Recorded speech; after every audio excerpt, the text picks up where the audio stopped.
Hello प्यारे बच्चों, आज हम पाठ 20 भोलू जी का अभ्यास कार्य करेंगे।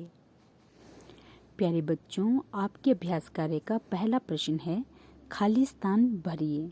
तो बेटा मैंने इन खाली स्थानों को पहले से भर दिया है, तो आपने इन खाली स्थानों को आपने भरना है। तो आपका क प्रश्न है हरी भरी पत्तियों का स्वाद लेते हुए खाली स्थान अपने परिवार के साथ चले जा रहे थे। तो हरी भरी पत्तियों का स्वाद लेते हुए अपने परिवार के साथ चले जा रहे थे। तो आप यहाँ पर लिखोगे, इस खाली स्थान पर आप लिखोगे गजराज। हरी भरी पत्तियों का स्वाद लेते हुए गजराज अपने परिवार के साथ चले जा रहे थे। आपका ख प्रश्न है उन्हें रास्ता देने के लिए खालिस्तान और उसके साथी एक तरफ हट गए। तो आप इस खालिस्तान पर क्या लिखोगे बेटा? आप इस खालिस्तान पर लिखोगे हिरन।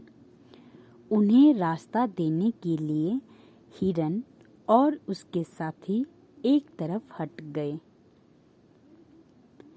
आपका ग प्रश्न है दो बेटे बड़े और तीसरा खालिस्तान अभी 1 साल का ही था। तो आप इस खालिस्तान पर क्या लिखोगे? आप इस खालिस्तान पर लिखोगे भोलू। दो बेटे बड़े और तीसरा भोलू अभी 1 साल का ही था। आपका घ प्रश्न है भोलू जी उस खालिस्तान के पीछे चल दिए जो बार बार उनकी लचीली सूंड के पास आ रही थी। तो बेटा आप इस खालिस्तान पर क्या लिखोगे? आप इस खालिस्तान पर लिखोगे तितली। भोलू जी उस तितली के पीछे चल दिए जो बार बार उनकी लचीली सूंड के पास आ रही थी।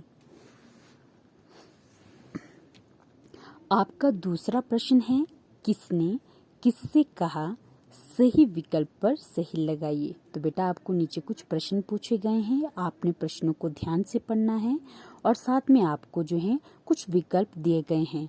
तो आपने बिल्कुल सही विकल्प पर सही का चिन्ह लगाना है। तो आपका क प्रश्न है अगर तुम्हारी आवाज शेर खान के कान में पड़ गई तो वह तुम्हें खा जाएगा। तो बेटा ये किसने कहा था? अगर तुम्हारी आवाज शेर खान के कान में पड़ गई तो वह तुम्हें खा जाएगा। शाबाश, कौवे ने भोलू से कहा था। तो आप जो है यहाँ पर इस विकल्प पर सही का चिन्ह लगाओगे। आपका ख प्रश्न है कौवे जैसे अच्छे प्राणी भी बनाए हैं जो बिना जान पहचान के भी दूसरों की मदद करते हैं। तो बेटा ये किसने कहा था कि कौवे जैसे अच्छे प्राणी भी बनाए हैं जो बिना जान पहचान के भी दूसरों की मदद करते हैं। शाबाश, गजराज ने ईश्वर से कहा था। तो आप जो है इस विकल्प पर सही का चिन्ह लगाओगे। आपका तीसरा प्रश्न है एक वाक्य में उत्तर दीजिए। तो बेटा आपने सभी प्रश्नों के उत्तर सिर्फ एक वाक्य में देने हैं। तो आपका क प्रश्न है गजराज के भारी भरकम पैरों से जमीन पर गिरी डालियां कैसे टूट रही थी। तो बेटा गजराज के भारी भरकम पैरों से जमीन पर गिरी डालियां कैसे टूट रही थी। तो आप इसका उत्तर लिखोगे गजराज के भारी भरकम पैरों से जमीन पर गिरी डालियां चरमराकर टूट रही थी। आपका ख प्रश्न है उनके परिवार में कौन कौन था। तो बेटा गजराज के परिवार में कौन कौन था? तो आप इसको उत्तर लिखोगे उनके परिवार में उनकी पत्नी हथिनी, उनकी 2 बहनें तथा 3 बेटे थे। आपका ग प्रश्न है तीसरा बेटा भोलू कितने साल का था। तो बेटा तीसरा बेटा भोलू कितने साल का था? तो आप इसको उत्तर लिखोगे तीसरा बेटा भोलू 1 साल का था। आपका घ प्रश्न है भोलू जी जंगल में रास्ता क्यों भटक गए। तो बेटा भोलू जी जंगल में रास्ता क्यों भटक गए? तो आप इसका उत्तर लिखोगे भोलू जी उस तितली के पीछे चल दिए जो बार बार उनकी लचीली सूंड के पास आ रही थी। आपका ड प्रश्न है, कौवे ने कांव कांव करके भोलू जी से शेर खां के बारे में क्या कहा? तो बेटा कौवे ने कांव कांव करके भोलू जी से शेर खां के बारे में क्या कहा? तो आप इसको उत्तर लिखोगे, रोना बंद करो, अगर तुम्हारी आवाज़ शेर खान के कान में पड़ गई तो वह तुम्हें खा जाएगा।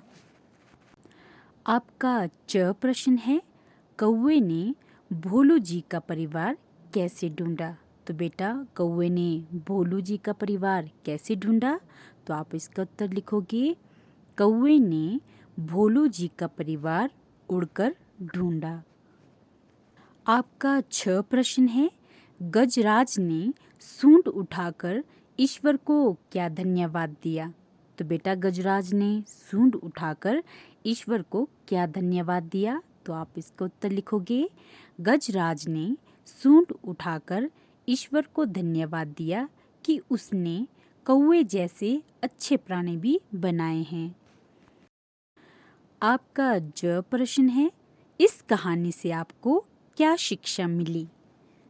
तो बेटा इस कहानी से आपको क्या शिक्षा मिली? तो आप इसको उत्तर लिखोगे, इस कहानी से हमें शिक्षा मिली कि बड़ों को बिना बताए हमें कहीं नहीं जाना चाहिए और दूसरों की मदद करनी चाहिए।